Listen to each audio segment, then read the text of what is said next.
Pauwi na ako guys. First vlog ko pala to. First clip ko. Grabe. Tarik pa rin ang araw. Alas 5 na.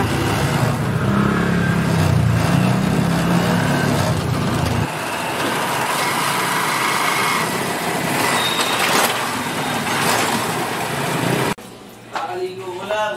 Ha? Ano ba kanina? Kakaligo ko lang. Pagkalabas ko, ako pinagpawisan ako bigla. Doon talaga. Paano lang yun tusok? Tingnan na lang yan natin na para malaman kung luto or what. Para totoo? Ano? Para luto. Para. Sige, pinaparate ni Rax yung gawa niya. Ayan, tigas. Char. Ano yung project niya? Opo, sa marketing. Marketing pala. Ang tigas nga! Bakit? Nasobrahan po ito nung Ang tigas, oh! Sobrang na. Hindi, ano bang ano yun ito? Kasi may cookies naman talaga na tigas. May cookies na ano. Chewy. Chewy lang. Masarap siya. Kaso, patigas. tigas lang. Project daw yun. Masarap to sa ano? Sa tsaa. Ayun. Tamis. Sakto, tamis. Ngayon, may tsaa ako dyan mamaya. Cute ng ano nyo ah. Sticker nyo. Ano ba Luna? Ano ba yung Luna? Lagi ka na lang ano, Luna. Gusto mo nito? Chocolate to. Dead Bull ka. Masarap ah. Masarap nito kung chewy. At pong goal po namin dyan, penny pang matanda. Pwede pang ano. Oo, kailangan ano. Opo. Malambot na ano. Yung ano po, yung pinsan ni Peter yung nag-ano na nag-control ng oven. Pinsan ni Peter. Yung lalaki po, yung magaling mag-bake. Ano doon yung katulad? Si ano? Si J-Lo? Doon nyo ba ginawa to? Opo.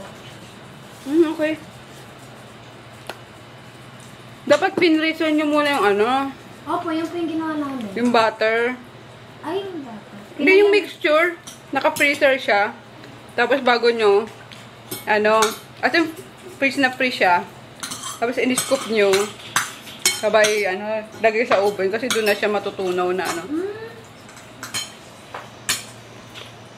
Hindi na po iluluto sa ano? Sa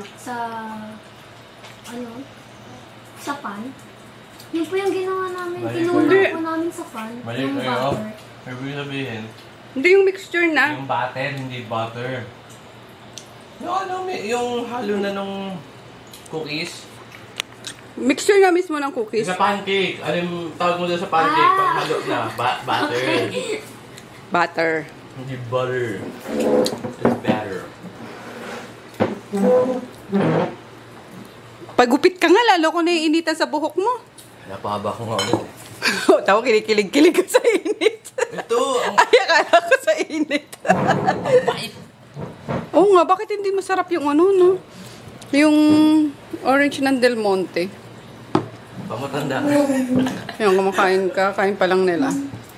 Si daddy hindi na ano dyan, matanda.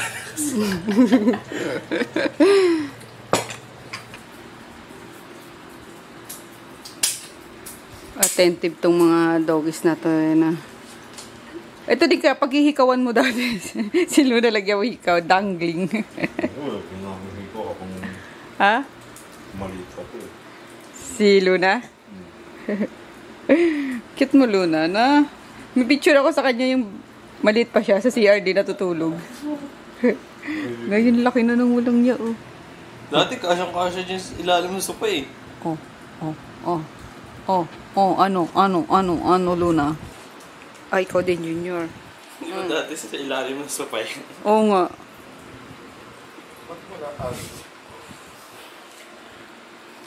Ikaw, Maggie, ba't lagi ka nasa CR? Ha? Lamig doon? Lamig doon? Lamig. Gusto niyo mag-swimming? Ay, pag ako. Bili tayong ano, swimming pool ng mga aso. Oo. Gusto niya? Tapos ice lang. Ice? Lagyan natin ng isang sakong ice. Ice tube. O, game? Game.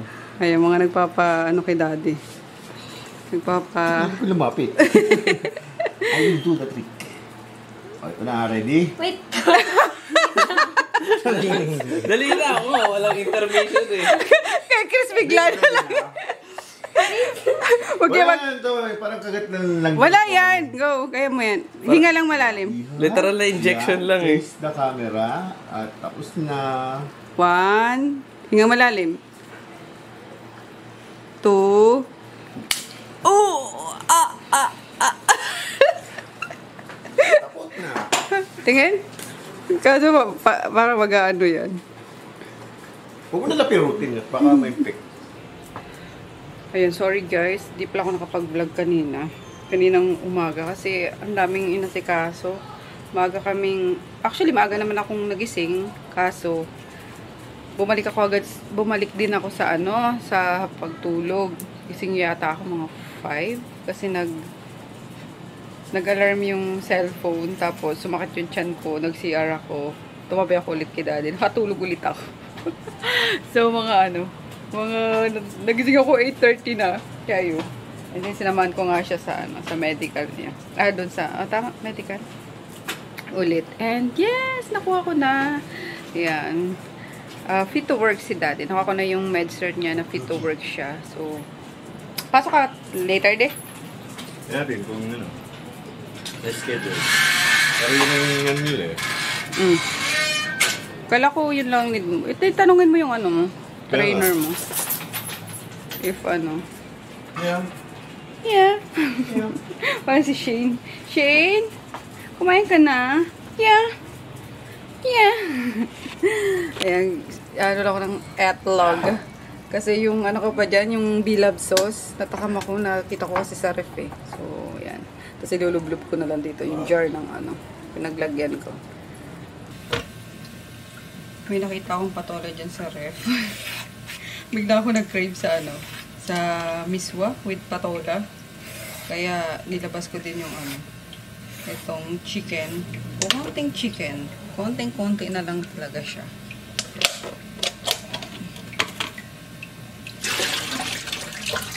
Chicken breast. Yan, sasakog natin. Parang ginisang patola lang. Kahit ginisang patola lang, guys. Yan. Ewan ko, ba't gusto ko talaga, gulay.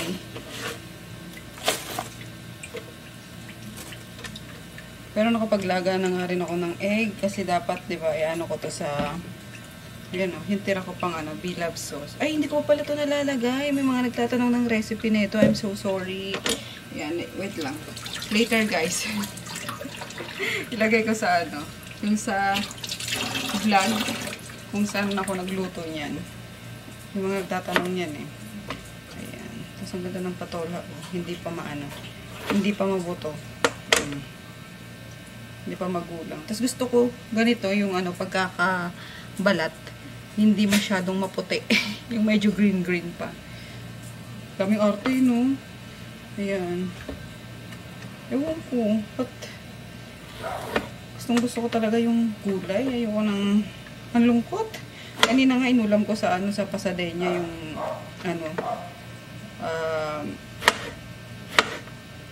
adobong sitaw. Tapos prito, syempre. Yan. Alam nyo naman ako si isda ako eh. Hoy, marami puro itong aking kutsilyo Oops, lagay natin yung ito na rin ako nagluto. Mabilis lang naman dito. Tsaka mas mabilis talaga magluto dito sa etong parang rice cooker na ewan. Multi-cooker pala. Ayan, mabilis magluto dyan eh. Tapos nakapakain na rin ako ng dogs. Yan kasi papasok na nga daw si daddy ngayon. Kailangan maaga ako makatapos dito sa kitchen. Yan, Guchin. Maaga tayo makapasok ng kwarto. Kasi sobra talaga, guys. As in, kung kayo sa pagsabi ko ng ang init. Pero grabe talaga, nakakainit din ang ulo. Alam mo yung wala kang ma-accomplish na mga gawain. Lalo na kapag kalalabas ka sa bank, magbabayad ng bills, mag-grocery, yung ganyan. Promise, hindi mo kakayanin kasi yung yung sobrang humidity. Alam niyo yun? Tapos, what more kung yung mga nagko-commute lang, grabe yung sa jeep, diba? Grabing init ng singaw ng ceiling ng jeep. Kaya, ayun.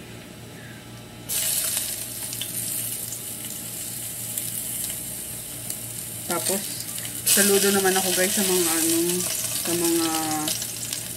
alam mo yung mga naglalako sa kalsada, talagang sinasyaga talaga nila para lang, alam mo yung para lang kumita, yung mga mga vendor, mga construction worker, grabe, literal na sakripisyo din talaga. Yung mga nasa aircon nga, nagre-reklamo pa kasi minsan hindi na tumatalab yung aircon sa sobrang init niya eh. What more yung mga nasa labas talaga. Kaya thankful pa rin tayo sa ito paano at hindi tayo literal na tutok sa araw ng trabaho natin. Ayun lang.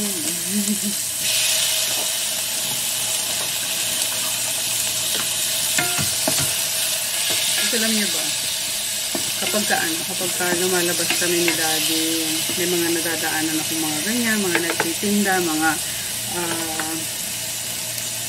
less fortunate sa kalsada. Alam mo yung parang napapaiyak talaga ako kasi ilagay niyo yung sarili doon sa kanila, as in yung literal na kahit isang tuka, yung ganyan. Mamag-iyakan na naman tayo guys. Napaka-iyakin ko pa naman lately. Grabe. So, be thankful tayo palagi. Kahit marami tayong pinagdadaanan. At least, hindi tayo tulad nila na problemahin pa yung pagkain. Kumbaga tayo, pinoproblema lang natin minsan kung anong uulamin, anong lulutuin. Sila, ang poproblemahin pa nila kung saan nila kukunin yung pangkain nila. Sabi ko, nay, ayan, niyak mo naman ako. So, ayun lang naman. Mga ko lang.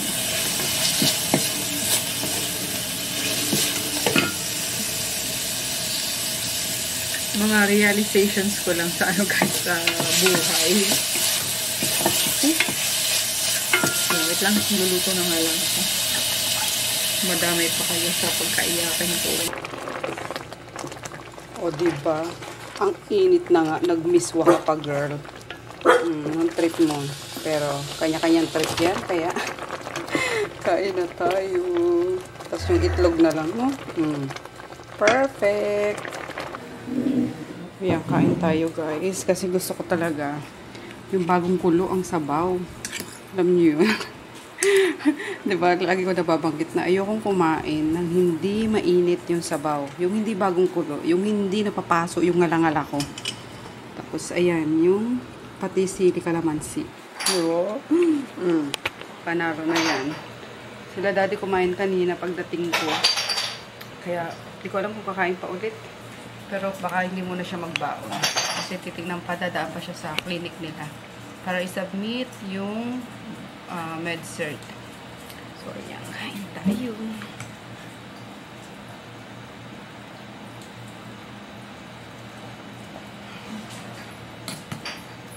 Lakas ng trip, no? Ang init na talaga. Nagmiswa pa.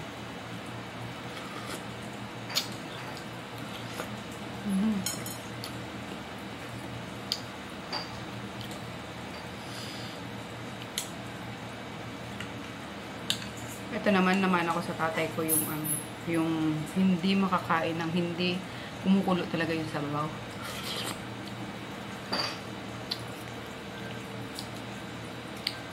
Kailangan pag kumain niya ng sabaw, bagong kulo lagi. Diba? Pakukuluin, tapos hihipan.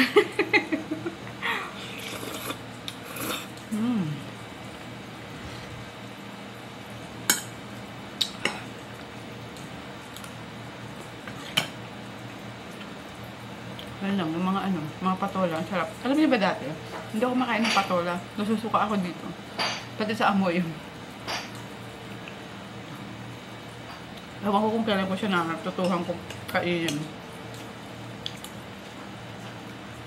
Ito na naman siguro talaga, pag bata pa tayo, meron tayong mga hindi kinakain ng gulay, ganyan. Pero kami sanay kami, guys. Bata pa kasi. Probinsya nga yung bibihira kaming magkarne nun. Alam mo ba, sa probinsya namin, ang karne is talagang luxury na yan, guys. Yung makatikim ka ng ng pritong manok. So, isang taon na ata, isang beses lang kaming kumakain ng pritong manok or basta ganyan. Sobrang hirap sa probinsya talaga namin.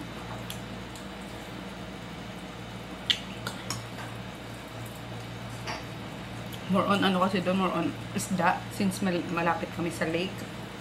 Yan, tapos mga gulay-gulay, ginatang isda. Isda pa rin. Gulay na may isda, pritong isda, sinabawang isda.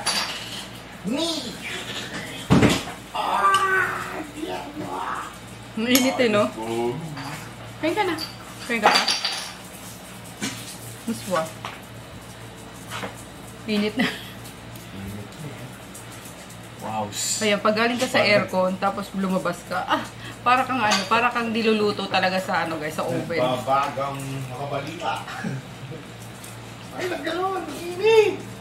Sabi ko sa'yo, maligo ka na. Para habang nag-aantay ka ng oras, nasa ka, malamig. Kasi kung mamaya ka pakikilos, good luck naman. Hindi ka pa nakalabas ng banyo, pawisan ka na ulit.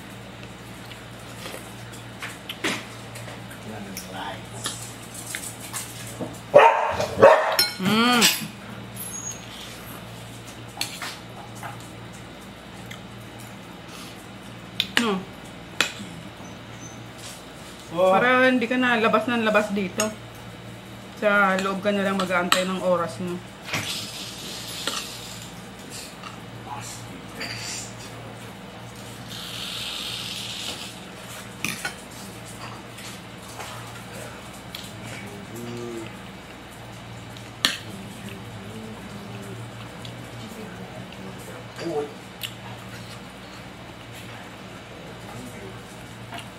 So kayo ba?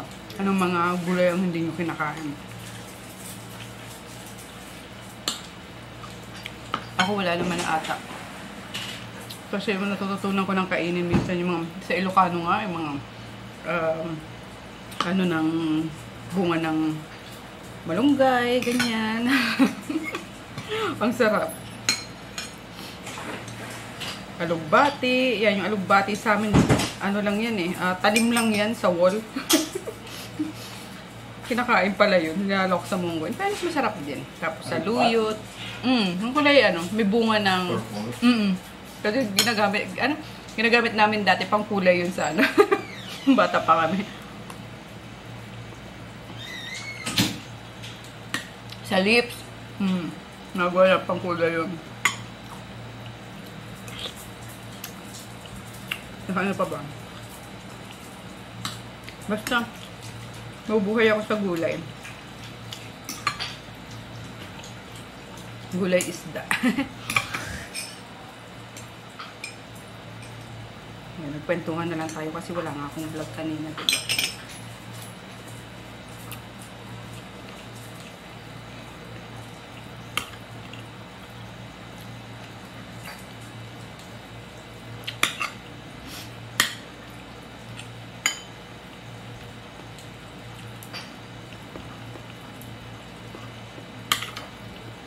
Buti naman sumunod na sa akin.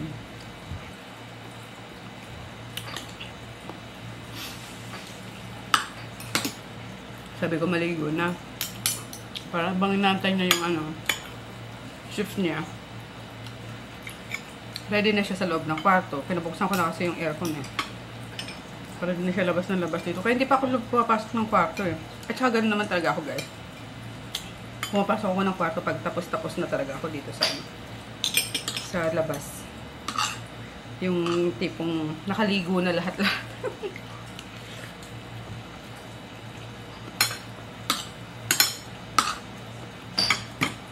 And speaking ng bill ng kuryente. Lapit na due date. My gosh. Grabe. At saka tumawag na rin pala, I mean, nag-text na yung bangko, yung PNB. Ready na daw yung sowa ko. So, sabi ko bukas daanan ko. Sana makita guys, no? Kasi sayang eh. Sayang din yung ano, yung accrued interest. Kahit yung interest na lang ang mawala. Kasi, wala mo yun.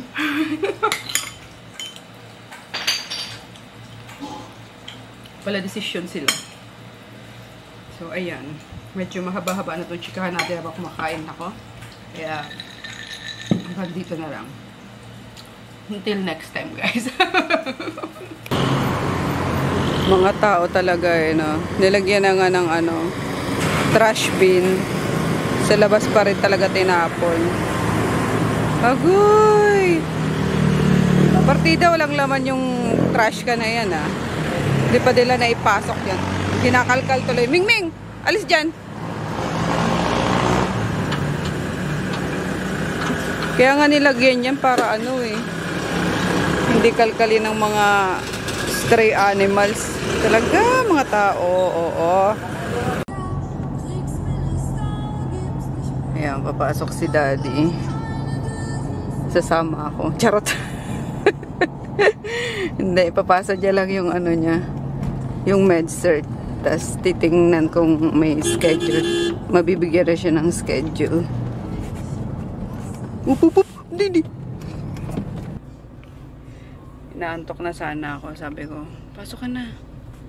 Tapos, sabi niya, samahan mo ako. Kasi, ayun nga. Titingnan niya lang naman yung ano, yung schedule niya. Tapos, papasa yung ano, med-cert. Sabi ko, paano pag ano? Paano kapag pinapasok ka na ng diretso? Saan ako matutulog? Sa sasakyan. Wala ka, hindi. Sabi yung ganun, ano lang, papasa ko lang talaga to. Yan kasi, for sure, papavisit na naman yun sa, ano, sa clinic. Ito, company na to lang tiwala sa ano eh, no? Sa mga result ng ano, ng physical check-up, kinemers nila. Colors. Ayan, antayin lang natin siya. Mabilis lang daw. At lobat na rin ako, guys. Grabe tong mga nagbabantay dito sa ano, sa may Double Dragon. Ayan, guys. Sorry, di natin ma-zoom. Pero, may nakabantay pa. Ano yan, MMDA? Ang kulit eh, no? Anong oras na, oh? Pag alas 12 na. Meron pa rin nanguhuli. Ang sipag. So, ayun nga. Minonitor ulit yung ano ni Daddy. Yung BP. And, yun. Kailangan isubmit yung soft copy nung ano, nung med-cert niya.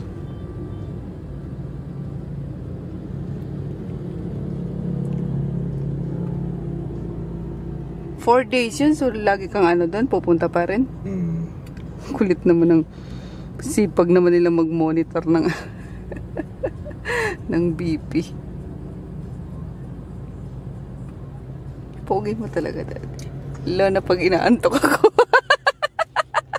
Ang pogi mo sa paningin ko.